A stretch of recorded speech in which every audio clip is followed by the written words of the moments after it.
दुनिया भर में 25 दिसंबर आते ही रोशनी जगमगा उठती है। घरों में केक कटते हैं, चर्चों में प्रार्थनाएं होती हैं और हर तरफ शांति और प्रेम की बात होती है। लेकिन आज एक सवाल पूछना जरूरी है। क्या यह शांति सबके लिए समान रही है?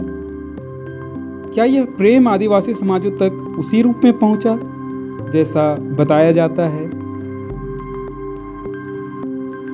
यह वीडियो किसी धर्म के विरोध में नहीं है। यह वीडियो इतिहास को समझने की एक कोशिश है, क्रिसमस और आदिवासी समाज के रिश्ते को बिना डर और बिना झूठ के। इसे हम 8 अध्याय में समझेंगे। पहले अध्याय में समझते हैं कि क्रिसमस क्या है, इसकी ऐतिहासिक पृष्ठभूमि क्या रही है।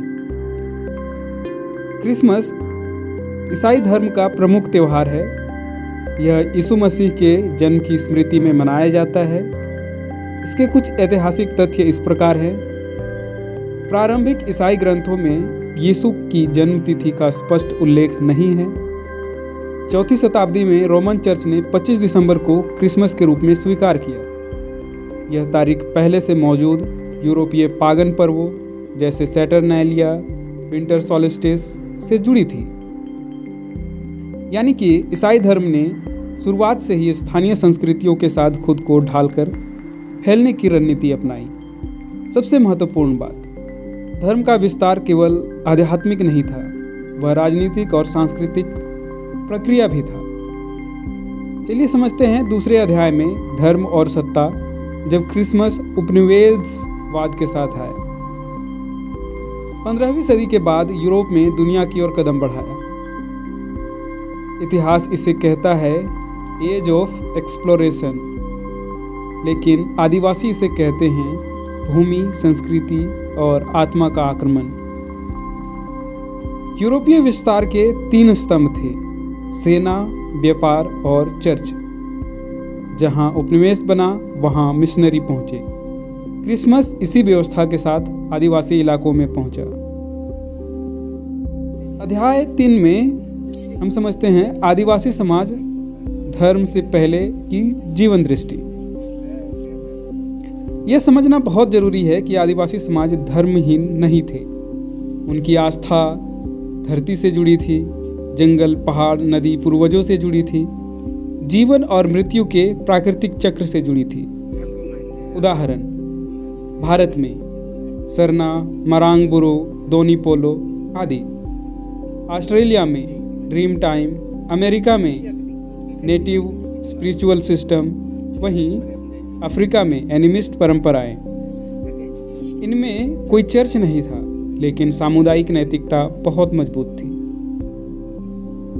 अब समझते हैं अध्याय 4, भारत में क्रिसमस और आदिवासी क्षेत्र।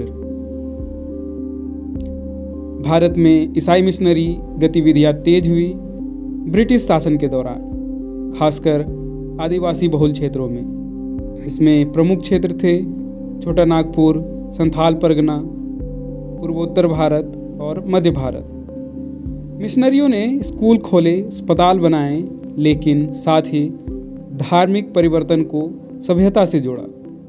उन्होंने आदिवासी धर्मों को कहा जंगली, अवैज्ञानिक और बिना ईश्वर का। और क्रिसमस को बताया गया सच्चे ईश्वर की पहचान।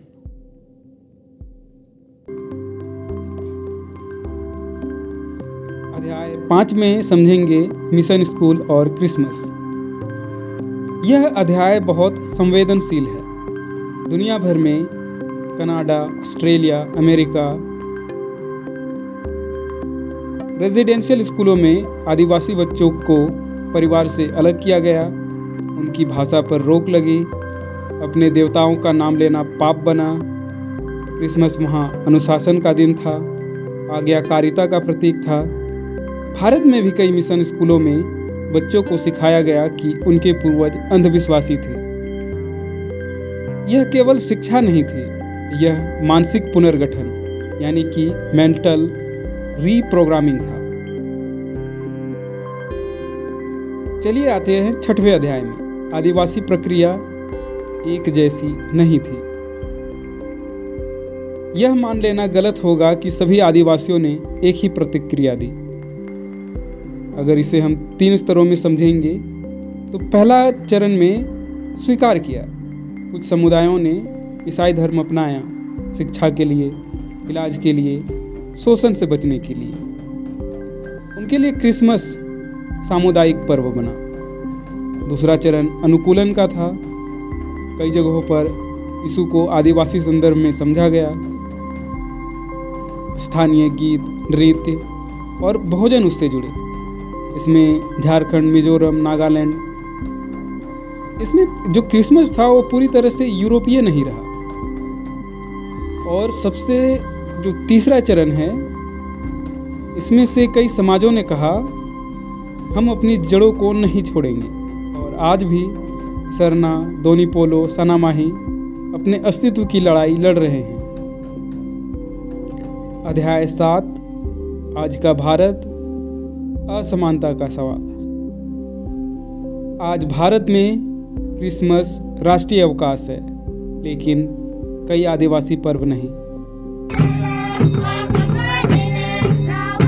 आदिवासी धर्म जनगणना में अलग दर्ज नहीं, अक्सर हिंदू या अन्य में डाल दिए जाते हैं। सवाल यह नहीं है कि क्रिसमस क्यों मनाया जाए, सवाल यह है कि आदिवासी आस्थाओं को क्यों नहीं। चलिए अंतिम अध्याय में आते हैं, जो कि आज की बहस है, आस्था बनाम पहचान की। आज आदिवासी समाज के भीतर भी बहस है, क्या धर्म बदलने से पहचान बदल जाती है? क्या ईश्वर तक पहुंचने के लिए एक ही रास्ता है? कई आदिवासी ईसाई भी अब कहते हैं हम ईसा को मानते हैं, लेकिन अपनी संस्कृति को नहीं छोड़ते। यह वीडियो क्रिसमस का विरोध नहीं करता, ईसाइयों पर हमला नहीं करता।